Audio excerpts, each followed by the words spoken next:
Scales. The principle is simple. We have only 7 different notes. So there's always a group of 3 and 4, or 4 and 3. Mostly 3 and 4. We start with the most simple one, on B.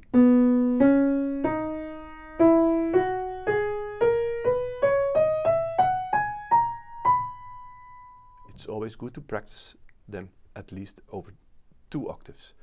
It's a group of 3, 4, 3, and ending with the little finger. You can say that all the scales starting on the white key have a group of 3 and 4. C, D,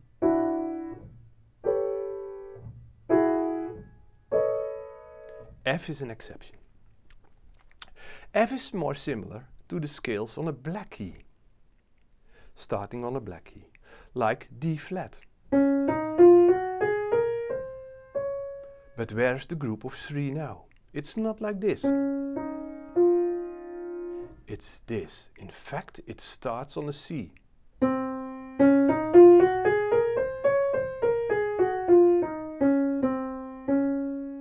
The hand position is C, D flat, E flat.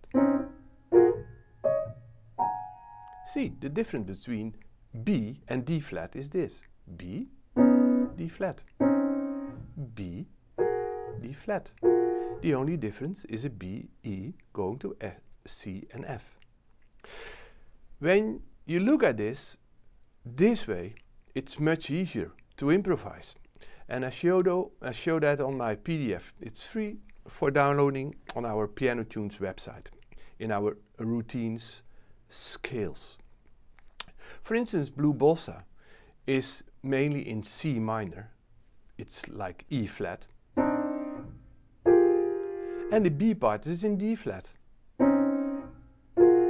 So in fact it's moving from here to there and here to there. 2 black keys.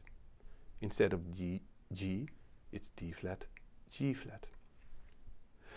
All the scales starting with a black key start with the pointing finger.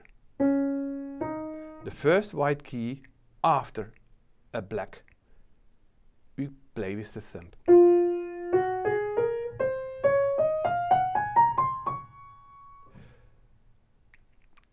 The funny part is that all the scales on a black key have the thumb on C and F. D flat, A flat, E flat, B flat, F. Because of the B flat, we play F with 1, 2, 3, 4. 1, 2, 3. We can end with the ring finger or with the thumb if we want to play more of the scale. So remember this. All scales on a white key, it's 1, 2, 3, 1, 2, 3, 4. All scales on a black key, it's also 1, 2, 3, 1, 2, 3, 4, but with the thumb on C and on F. Download the PDF.